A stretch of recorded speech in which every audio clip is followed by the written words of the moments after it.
MP মন্ত্রীদের সন্তানরা ও আত্মীয়রা কেউ প্রার্থী হতে পারবেন না। বিস্তারিত খবরে জেনে নিন। আসন্ন উপজেলা নির্বাচনকে সামনে রেখে দলীয় প্রতীক দিচ্ছে না ক্ষমতাসীন আওয়ামী লীগ। ফলে যে কেউ প্রার্থী হতে পারছেন স্থানীয় সরকার প্রতিনিধির এই নির্বাচনে।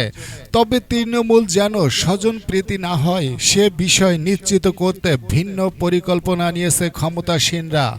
দলীয় সংসদ সদস্য ও মন্ত্রীদের সন্তান ও আত্মীয়রা কেউ যেন এই নির্বাচনে প্রার্থী হতে না পারে সেই বিষয়ে আওয়ামী লীগের পক্ষ থেকে নির্দেশনা দেওয়া হয়েছে।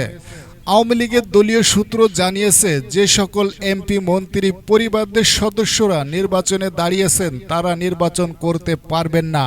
এ বিষয়ে দলের প্রধান আওয়ামী লীগের সভাপতি ও প্রধানমন্ত্রী শেখ হাসিনা দলীয় সাধারণ সম্পাদক ওবায়দুল কাদেরকে নির্দেশ দিয়েছেন।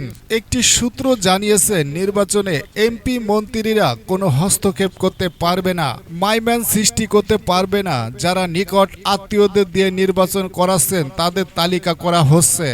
প্রয়োজনে তাদের বিরুদ্ধে কঠোর ব্যবস্থা নেওয়া হবে। সূত্র ঢাকা মেইল। পরবর্তী আপডেট খবর পাওয়ার জন্য সঙ্গে থাকুন। আল্লাহ হাফেজ।